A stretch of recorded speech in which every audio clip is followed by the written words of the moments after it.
go. It is a Wednesday. We are a day away from the opening of the National Football League season live in Los Angeles. This is The Herd. Wherever you may be and however you may be listening, thanks for joining us. A lot of options out there.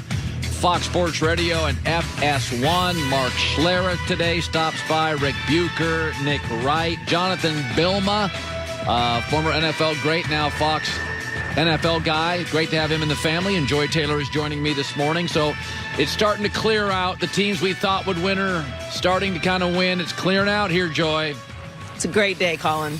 It's a great day. It's a wonderful day. So instead of talking about LeBron James, which I am prone to do, memo to everybody, he was great. But James Harden scored 33, and years from now, people will say, whoa, what a night for James Harden.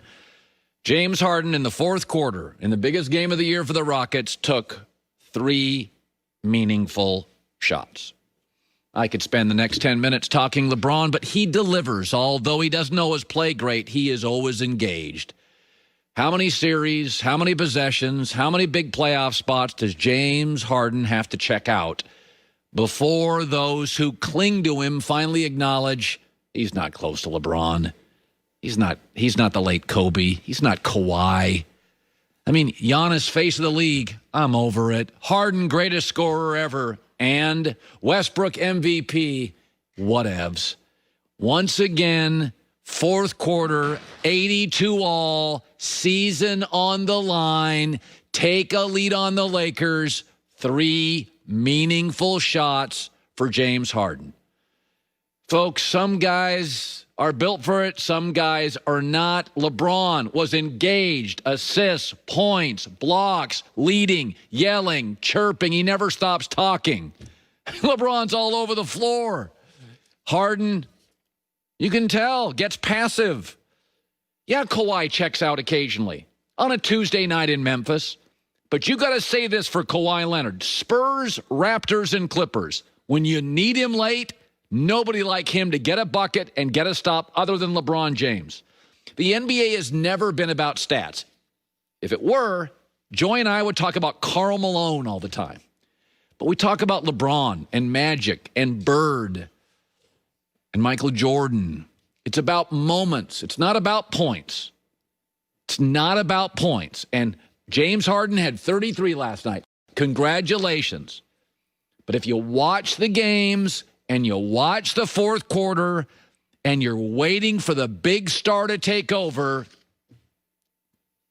it's a 50-50 proposition with Harden. I mean, LeBron James, without calling out James Harden, because Rondo has a history, and he's kind of a shot fighter. Rondo's got a history, and he's not close to Harden as a talent anymore, and he's way past his prime, but he's a big game player.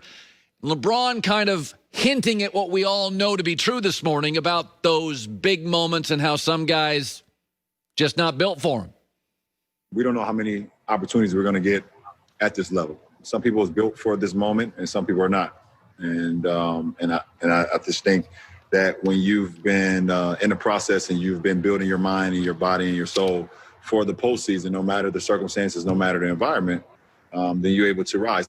Can you imagine how we would rip LeBron if he only took 3 meaningful shots in the fourth quarter last night? LeBron is sometimes, and this happens to a lot of people, you become a victim of yourself.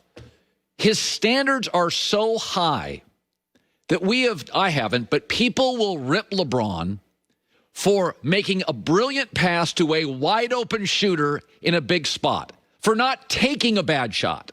But this morning on Harden, well, he scored 33 points. Crickets. Come on, man. The book's written on Westbrook. It's written on Giannis. It's totally written on Harden. He's a great scorer, and that's kind of it. He's not a great leader. He's not great in big spots consistently. And by the way, I'd vote Hall of Fame. It's not about that. No, he's a Hall of Famer. But, I mean, at some point, are we going to acknowledge now, outside of Kawhi, nobody in this league in year 17 is as dependable, as engaged, is the leader, is the force, is the... I mean, LeBron last night is barking and talking and blocking and passing and scoring. Harden's got... You watch him and you're like, Is Harden on the floor? You never said that in the regular season. Once again last night, you said it in a big spot on Harden in the postseason. So this is funny. I was saying this yesterday. When you love something, I mean, you're really, like your kids, you're not very objective. Like, right? I'm not really objective with my kids. Yeah, everybody's kids are going to be president. Maybe of a frat house, but they'll be president, right? And it's the same with football. We love football. We bet football. We watch football. You know, the old saying about the NBA, and even Adam Silver and the late David Stern know this, it's a great story league. People don't really watch the games. Look at 2 million, 1 million people. But it's a great story league. The NFL is the sport we watch. We watch bad teams. We watched the Cleveland Browns last year.